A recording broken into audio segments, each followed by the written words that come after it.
عايز تعرف ازاي تطفش الشركاء بسرعه؟ لو حابب تشوف شركائك بيهربوا منك واحد ورا التاني، ركز معايا في الكلام ده. هقولك على الحاجات اللي هتخلي شركائك يسيبوك بسرعه. تابع معايا للنهايه علشان تعرف تتجنب الاخطاء دي. اول حاجه، لو مش بتشاركهم في القرارات، خد كل القرارات لوحدك من غير ما تسمع رأيهم وخليهم يحسوا ان ملهمش اي تأثير. تاني حاجة، لو مش شفاف في الامور المالية، خبي المعلومات المالية عنهم وخليهم يحسوا انك مش موثوق. تالت حاجة، لو مش بتقدر مجهودهم، ما تقولش كلمة شكر ولا تقدر مساهماتهم وخليهم يحسوا ان شغلهم ملوش قيمة.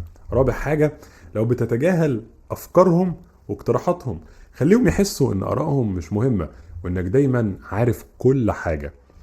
خامس حاجة، لو بتاخد كل الفضل لنفسك، لما المشروع ينجح خلي كل الفضل ليك وما تذكرش جهود شركائك. سادس حاجة، لو مش بتلتزم بالاتفاقات، غير الاتفاقات بينكم على مزاجك وما تلتزمش بيها.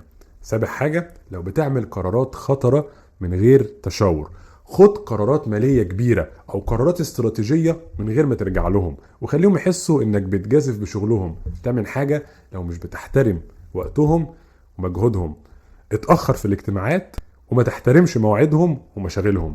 تاسع حاجة، لو بتحاول تسيطر على كل حاجة، خلي السيطرة كلها في ايدك وما تديش مساحة للشركة انهم يساهموا بشكل فعال.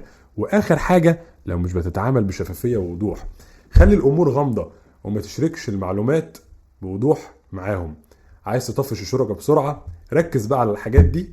بس لو عايز تحافظ على شركائك وتبني شراكة ناجحة، اتجنبهم واشتغل على تحسين كل نقطة فيهم.